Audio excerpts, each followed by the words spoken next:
Dear students, good evening. Let us discuss today's editorials, that is 10th October 2020. The first article, The Coalition of the World. In this, let us try to understand the significance of the UN. How you shall use this information in examination. United Nations and its challenges today.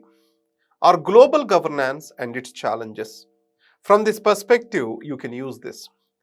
The development of alternative institutions is the first challenge. Today, G7 is developing certain alternate institutions away from the UN framework. Simple example is, with regard to the climate change, new international climate club is being formed by the G7 countries. So these alternate institutions are going to mask the importance of the United Nations. And on the other hand, China is developing the alternate set of institutions, in a way rival set of institutions, because the global order they want to change to their advantage. If you see global developmental initiative, global security initiative, all these are meant to create an alternative multilateral framework which the China is looking at. On the other side, today with the Ukraine war, it has become clear that the Atlantic partners are powers, USA, Western Europe, are on one side. Russia-China axis is on the other side. So that's where the United Nations has failed to stop this polarization of the world. Now, from the developing countries' perspective, how the new global order has to be created? Let us ask this question to us. The first is, any global order has to be based on human well-being. It shall promote the human well-being. Whatever the present order which is created, it is based on great power mentality. They wanted to create their own influence or sphere of influences, and the winners have created this world order. Second is, the developing countries are best placed for a good bargaining. Few days back we saw that, in an editorial we saw that, the developing countries today, they are able to determine their national interest. They are not aligning with any of the bloc, and they are able to take the advantage of the bloc from everywhere. So if you carefully observe, India is not ready to listen to the United States, or on the other side, it is not ready to toe to the line of Russia. India has bought S-400 Triumph missiles from Russia and also oils from the Russia. And added to that, India is able to say to the Russia, the era of war is over. So this clearly shows that on one side, you can maintain your strategic autonomy, and other side, you can benefit from the changing global order. And also, the common concerns. It means we all are facing certain common problems like climate change, and everyone has to take a responsibility towards this. So the multilateral institutions has to focus on these common concerns of the modern day world. So this is how we want the multilateral institutions to be redefined. Why India Inc. is not taking a Hanuman Leap? Remember, the article is based on the speech given by the Nirmala Sitharaman, our finance minister.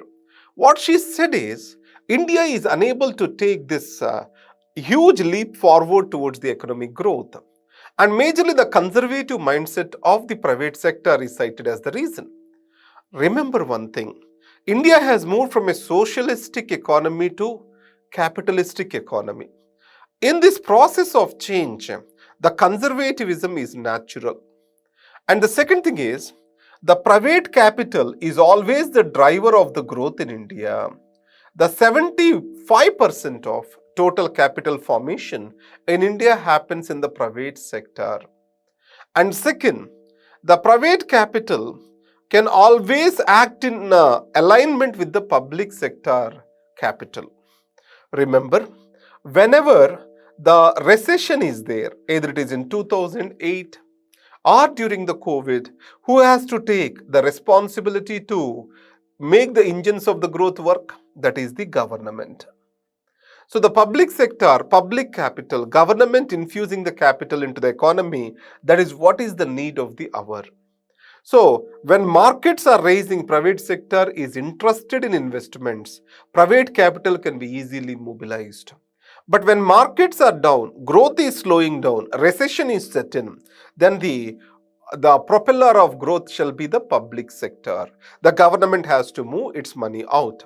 But governments today have restrictions in the form of FRBM. So these restrictions, the laws related to that have to be changed. Obviously, when the government is putting the money, remember private sector is about production and public sector is more about distribution.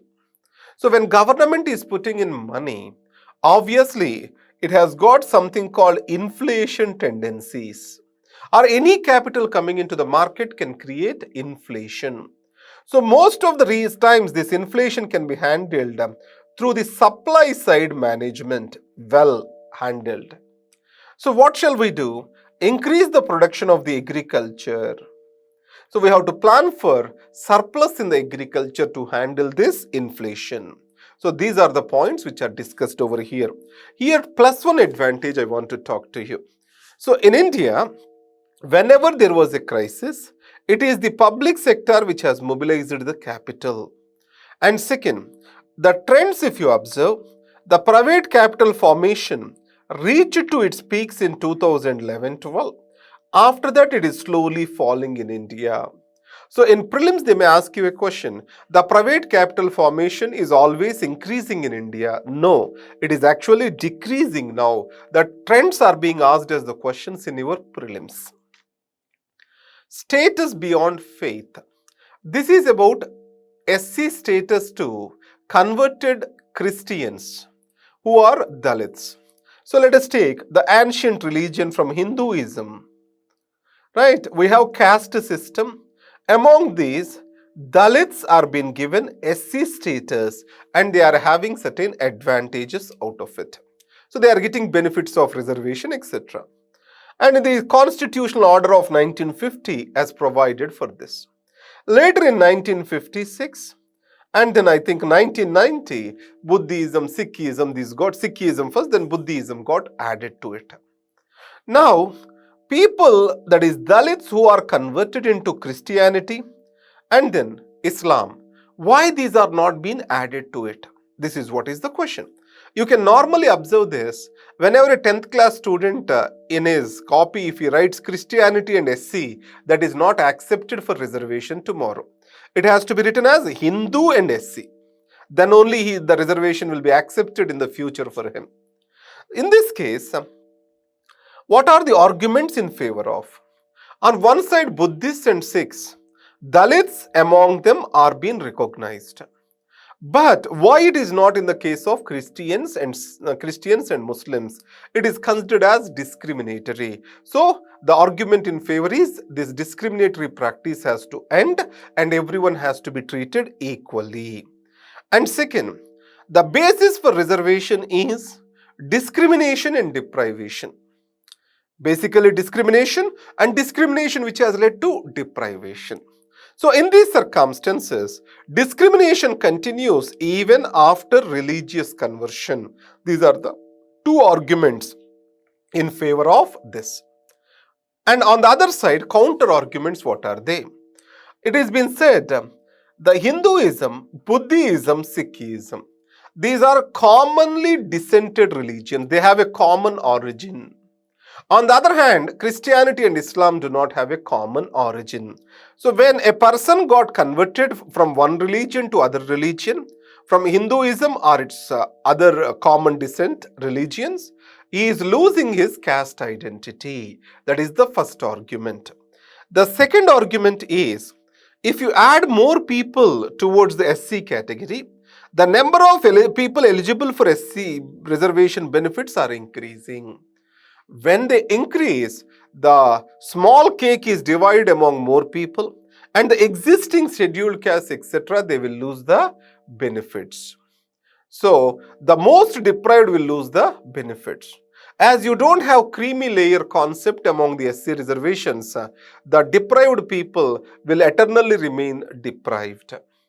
And the third most reason is, can this give rise to something like mass conversions is another doubt. the mass conversions. So that's the reason why the Registrar General, he did not agree support for this. But there are certain committees which have recommended for this, that is Ranganath Mishra Committee, National Commission on Religious and Linguistic Minorities, have recommended to give SC status to Dalits, SC status to Christians and Muslims from the Dalit community. Right, common ancestry, that is, they have come from that particular ancestry, that has to be taken into consideration, and we have to bring in uniformity across the religions, and this kind of religious discrimination shall be avoided. That is the Ranganath Mishra, Justice Ranganath Mishra's recommendation. These are the points you need to remember. Thank you very much. I wish you all the best. Good night.